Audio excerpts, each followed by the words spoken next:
این هفته خبر تو خبر داره براتون از نمایش مسخره‌ای که عظما با سران نظام ترتیب داد تا اینطور وانمود کنه که همه چی مرتبه و اوضاع تحت کنترله. حضرت آیت الله خامنه‌ای تاکید کردند حل مشکلات اقتصادی و تامین نیازهای عمومی مردم نیازمند کار جهادی و تلاش فوق‌العاده است، زیرا این مشکلات به ویژه مشکل گرانی و کاهش قدرت خرید معیشت بخش زیادی از مردم به ویژه طبقات ضعیف را دچار تنگنا کرده. البته عظما حواسش نیست که دوره بلند کردن این وزنه ها گذشته و بلافاصله چنین بلایی سرش میاد. عظما گفت برای حل مشکل مردم باید کار جهادی کرد. حالا این شما و این کار جهادی یکی از کارگزاران نظام که به مردم میگه خودتون باید سرم درست کنید. هر 1 لیتر سرم، من میخوام آوردم اینو نشون بدم، معادل 4 لیتر آبه، 4 لیوان آبه. هر 1 لیتر سرم معادل همین 4 لیوان آبه. و هر 1 لیتر سرم نمکی 1 قاشق چایخوری توش نمک به اضافه اون 4 لیوان آب. و هر 1 لیتر سرم قندی همون 4 لیوان آبه. من گذاشتم اینجا نشون به اضافه 10 حبه قند. یعنی تو 1 لیتر سرم عرض شود خدمتتون گلوکوز که مردم خیلی میرن درخواست کنن تزریق کنین، به اندازه 1 چای شیرین، به اندازه 10 حبه قند، 2 تا قاشق شکر، قند و انرژی است دیگه، همش هم آبه. متاسفانه بسیاری از مردم ما خصوصا تو شهرهای کوچیک و روستاها و حتی شهرهای بزرگ با کوچکترین ضعف مراجعه و درخواست تزریق سرم میکنن. بله، عظما تلاش میکنه تا اسب اقتصاد مقاومتی رو سر و پا و سرحال جلوه بده، اما همه میدونن که اینها فقط جسته و اصلا اسب این وسط وجود نداره.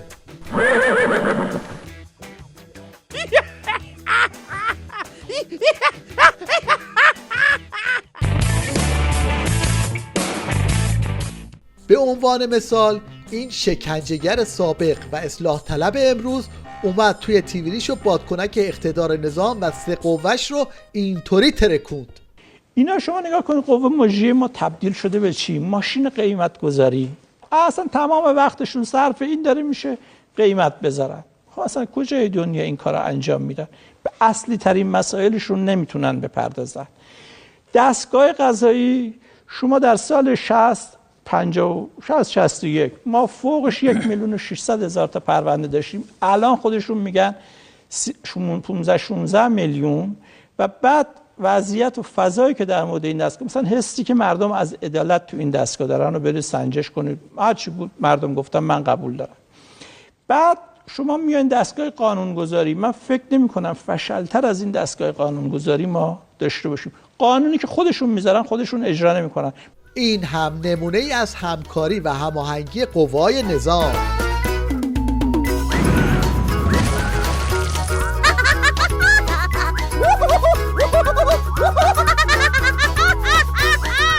درست تو چنین هنگامه‌ای شیخ فرید ترس و دغدغه اصلی آخوندا رو برملا کرد و گفت آقا دشمنا دنبال رژیم چنجن. با جنگ روانی آغاز کردن. جنگ اقتصادی به عنوان هدف میان مدت اونهاست.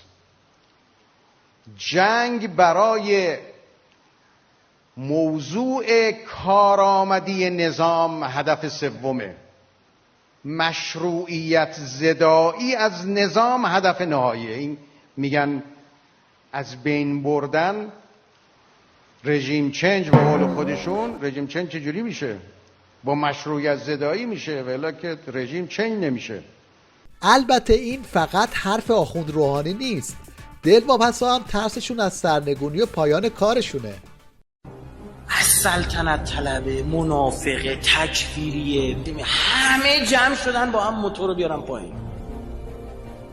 که به اون نیروهات که لب مرز قنیطرن بگی برگرد. خلاصه این که ترس و دلهره سراپای نظام رو در بر گرفته و همه نگران چپ شدن ماشین ولایت هم.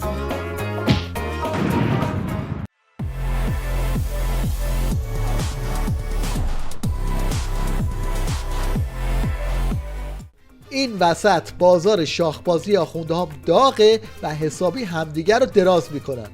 مثلا این بوفالوی نظام معتقده که باند روحانی داره جاده براندازی رو صاف میکنه.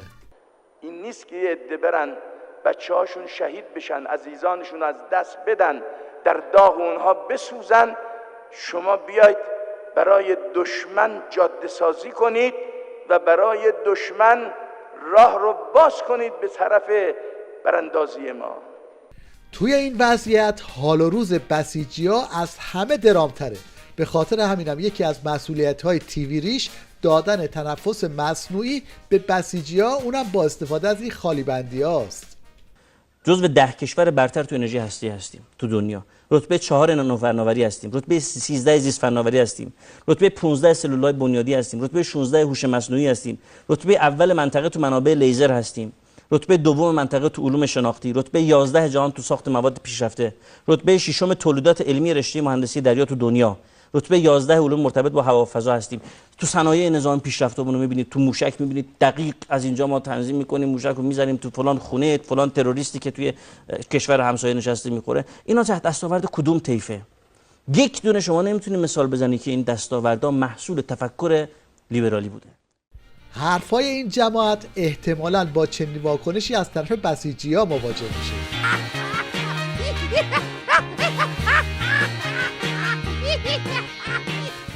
حالا این شما و این نمونه‌هایی از پیشرفت‌های تکنولوژیک بسیجی‌ها. اول از صنایع هواپیمایی شروع می‌کنیم.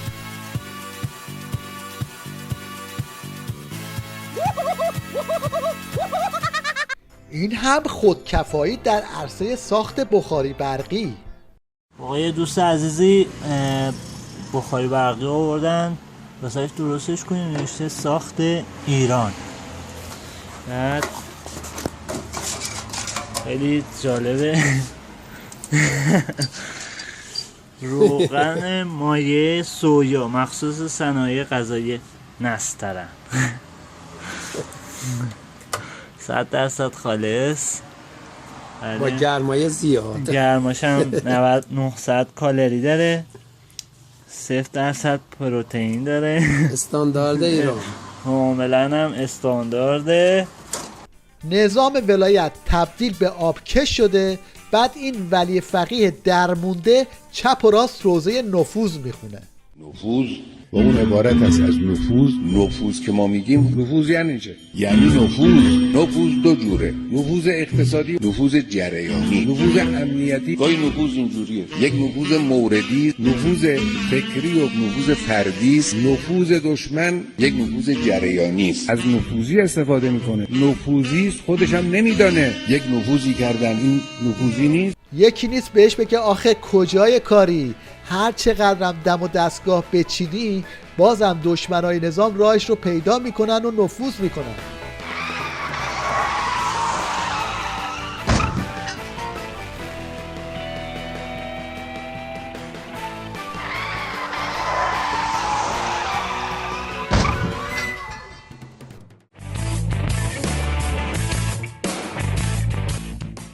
عظما جام زهر FATF رو انداخت بالا و اعضای مجلسش هم امضا کردن. اون وقت تازه این دلغک بسیجی اومده ویدیو پر کرده و داره برای باند رقیب خط و نشون میکشه.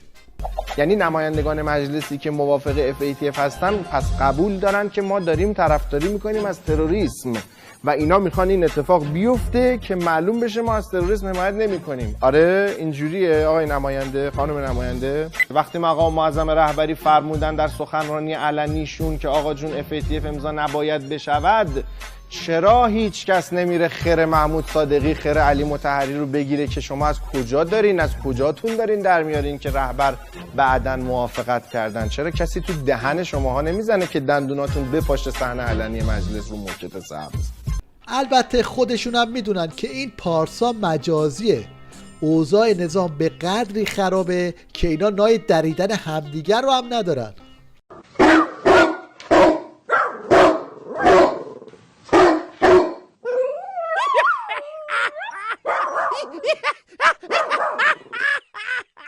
این هم جنبندی یک بازرگان از وضعیت اقتصادی نظام در دولت‌های مختلف. گفتن صبر کنین احمدی نژاد میره، اوف که چه شود. چی فکر میکردیم چی شد برادر. گفتن صبر کنید دولت اولش بگذره کاشته، تو دوره دوم تدبیر و امید فصل برداشته. همه تلاش کردیم به دوره دوم برسیم. نیمه تدبیر و امید صبح پا شدیم دیدیم همه زندگیمون و سرمایه‌مون شد 1/3. علا برکت الله. گرانی همچنان بیداد میکنه و هر کس به زبانی از این وضعیت در فغانه، یک روز با فریاد و یک روز با زبان شعر طنز. سراغ من نمیایی و ژست میگیری، کنار موز نشستی گران شدی. آفرین خوجه. سلام خدمتتان داشت دوش بادم جان، فراری از همه دوستان شدی گوجه.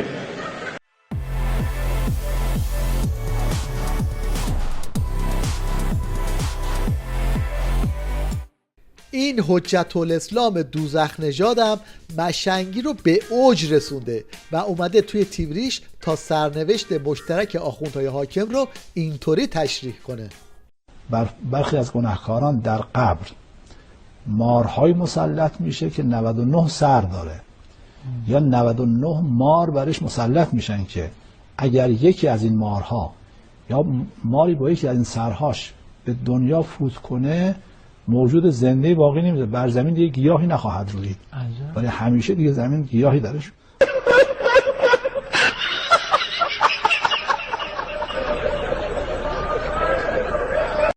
توی روزگاری که عظما در منطقه به خنس خورده و حاج قاسمش هم به حاج قایم تبدیل شده، آخوندا از زور ناچاری دست به دامن سلبریتی های حکومتی شدن تا با این شکل برای خودشون وجه بخرن. یک نفر تو کل آدم هایی که تو تمام این سالها میشناسم، یک نفر اگر کاندیدا بشه، پرند زاهدی فعلی میره پای صندوق رای سینه چاک میکنه، وای میسه جلو مردم و اونم فقط و فقط سردار قاسم سلیمانی. فقط قاسم سلیمانی اگر بشه کاندید رئیس جمهوری، من خودم میرم جزء این پیشمرگا که میام وای میستن دور و بر، میرم وای میستن نارنجکم به خودم میبردم. سوتی بازار ولایت هم همچنان پر رونقه، از ورژن جدید حسین دوربینی گرفته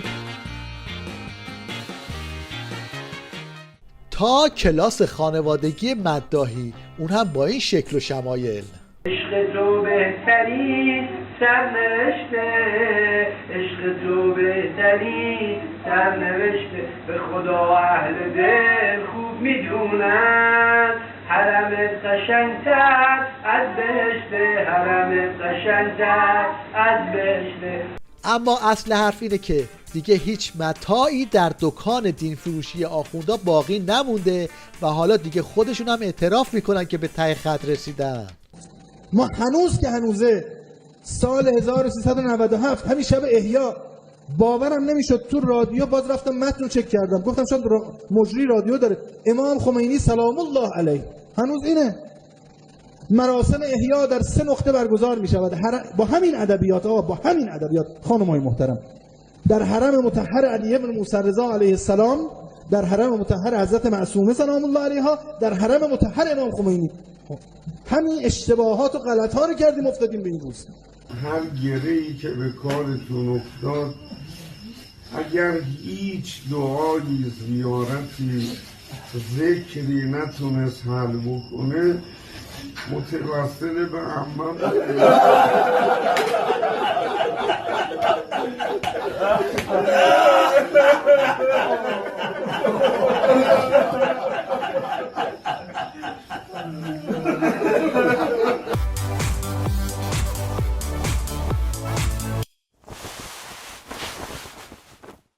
به نظر شما وقتی یه مهندس بخواد نیمرو درست کنه چیکار میکنه؟